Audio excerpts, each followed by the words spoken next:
बिजनी दख'र दुलाराय बर' फरायसा आफादा गेजेर फरायसालिनि फरायसाफोरनि 8थि रोंगौसा सायख' आनजाद खुंफुंदों।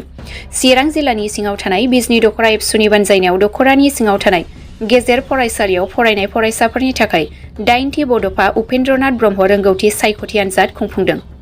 बिजनी दख'रानि खुंफुंनाय बे आनजादाव गासै 42था आनजाद मिरुआव 1873 फरायसाफोरा आनजाद लिरदों होनना बिजनी दख'र दुलाराय बर' फरायसा आफादनि गाहाय नेहाथारि दख'र मिजिं दैमारिया फोरमायदों।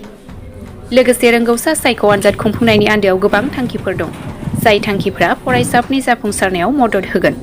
बे हाबाफारियाव नुजाफैनानै जोंखौ मदद होफैनायनि थाखाय दिनै 5 मार्च 2025 बे सानखालि बिजनी दख'र दुलाराय बर' फरायसा आफादनि बानजायनायाव मोनसे आनजाद जायखौ जों दिनैहाय 8थि बड'फा उपेन्द्रनाथ ब्रह्म रोंगौसा सायख' आनजाद होननानै जों मुं होदों आरो बे फैयै फैयै दिनै 8थि खुंनाय बेयाव महर मोनफैबाय। दा दिनै बे हाबाफारिया बे आनजादा फुंबिलि 10 रिंगानिफ्राय जोंहा गासै बिजनीयावहाय 42था सेन्टार, बे सेन्टाराव गासै 6, 7 आरो 8 बे मोनथाम थाखोनि 1873 1853 बे फरायसाफोरा दायो आनजादाव जिरायगासिनो दङ।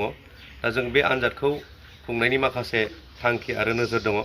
दा दिनैनि जुगा जिहेथु बादायलायनायनि जुग, साइन्स एन्ड टेक्न'लजिनि जुग, बिरोंदामिननि जुग, बे जुगाव जोङो गावखौ सासे राफोद खालामनांगौब्ला दिनैनि जे थासारि, जाय थासारियाव जोंनि बर' बिजोंनि फरायसाफोरा माब्लाबा थोजासे बिजाब गैया, माब्लाबा जोंहा थोजासे फोरोंगिरि गैया, बेबायदि थासारियाव गोबां गुबुन गुबुन जेंनानि गेजेराव थानानै जोंनि फरायसाफोरा फरायनो गोनां जायो आरो बेजों जे मोनसे आथिखालनि जे दाहार, सोलोंथाइनि जे मोनसे दाहार, बे दाहाराव गावखौ गाबथाबनानै कम्पिटिटिभ माइन्डजों थांनानै साक्सेस जानो नांगौआ गोरलै नङा जायो जोंनि बर' बिजोङाव फरायनाय बा जोंनि गोग्लैसोनाय ओनसोलाव थानाय फरायसाफोरनि थाखाय। दा बेनिखायनो जोङो फर्मेल एजुकेसननि अनगायै बायजोआव जे मोनसे कम्पिटिटिभ गुबुन गुबुन साख्रिनिफ्राय लानानै गुबुन गुबुन जे बादायलायनायनि आनजाद, बे आनजादाव जिरायनोब्ला खालिबोल' जोंनि फर्मेल एजुकेसननि फरायसालियाव होनाय जोंनि आनजाद बेयो थोजासे नङा जों सानो। बेखायनो नैबे 8थि उपेन्द्रनाथ ब्रह्म रोंगौसा सायख' आनजाद, बिनि गेजेरजों जाहाथे फरायसाफोरा कम्पिटिटिभ मोनसे माइन्डजों बा नोङो बादायलु मुलुगाव जे मोनसे आनजाद होनायनि जे रोंगौथि, बेखौ जाहाथे मोननो हायो आरो फैबाय थानाय समाव गावखौ साखाफारा खालामनो हायो। दा जोंनि फरायसालिफोराव दिनै OMR शीट जों बाहायनाय जों नुनो मोनाखै बा नुवा। दा दिनै जोंनि कम्पिटिटिभ एग्जामाव OMR शीट बाहायो। दा OMR शीट बाहायनायाव बेवहाय रल नाम्बार लिरनायनिफ्राय लानानै गुबुन गुबुन माखासे जेफोर रोंगौथि, बेखौ जोंनि फरायसालिफ्राव बे इनभारमेन्टखौ मोना, जायनि थाखाय बायजोआव साख्रिनि बा गुबुन गुबुन इन्टारभिउ होयोब्ला बिथांमोना आन्दायनो गोनां जायो।